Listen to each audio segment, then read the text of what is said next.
Chapter 4.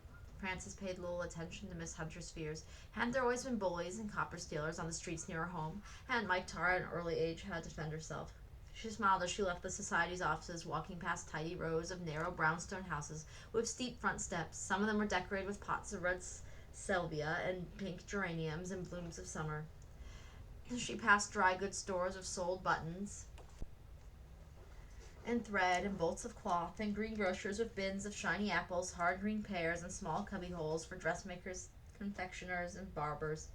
As she neared West 16th Street, the shops became fewer as tenants crowded together. Here and there, Frances saw open doorways and knew that the people who lived in the small, cramped rooms were trying to catch a bit of fresh air. Occasionally, she saw someone standing in a doorway.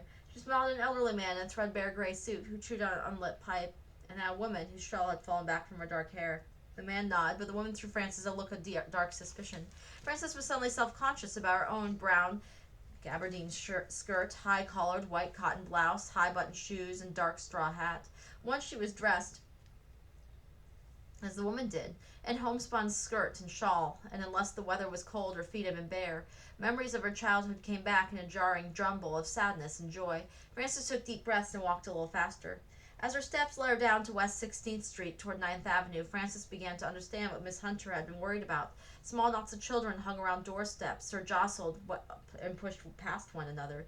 They darted at some of the adults going past, snatched fist-sized chunks of bread from the basket of helpless old women, and taunted a bent arthritic man who walked with a cane. The man struck out in fear, connecting with the nose of one of the tormentors, who ran down the street bawling and bleeding. Frances hurried to the aid of the elderly gentleman, but he suddenly ducked into one of the tenements. She blinked in surprise as she stared at the poorly constructed building. The woods showed signs of being fairly new, but it was badly stained. Here and there were cracks in the siding that would surely let cold winter winds blow through, and the windows were small and grimy. This was the address at which she had lived, but the familiar tenement had disappeared, replaced by an even uglier, more ramshackle building. Frances clutched at her reticule with trembling fingers. Where was her home? The people she had known?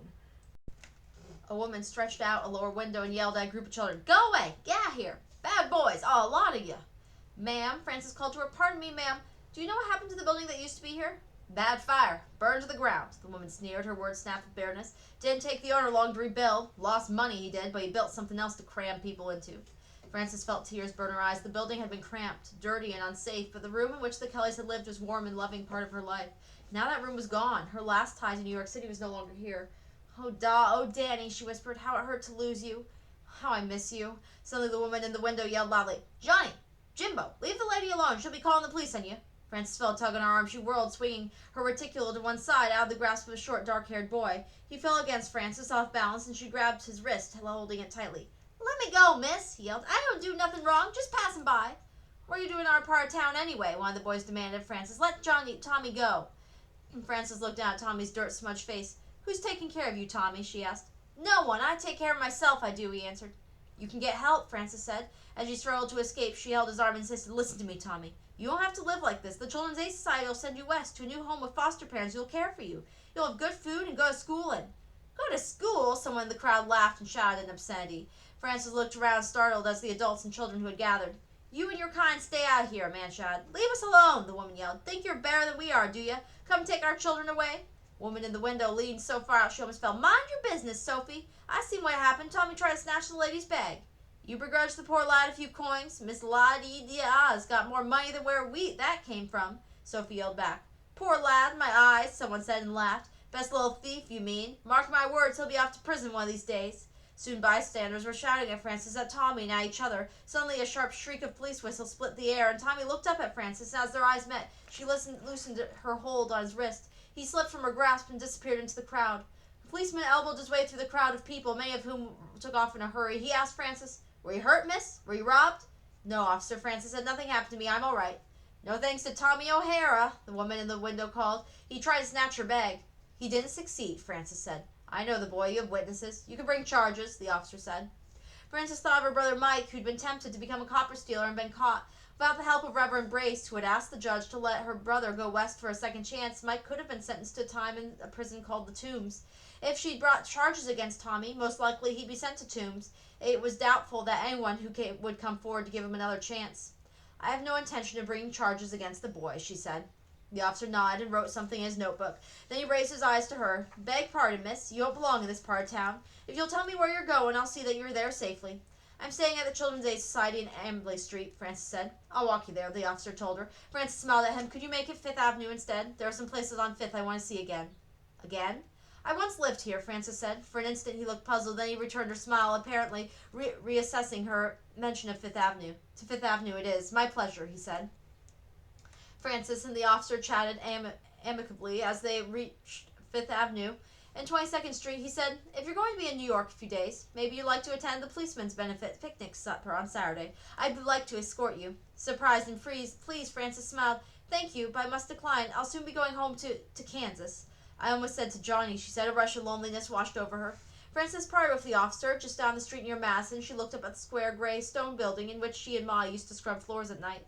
"Not nearly as large as I remember it," she thought with a surprise. She pictured cranky old Mrs. Watts and mean Mr. Lomax, who sent her on errands, threatening to dock her pay if she was even a minute late.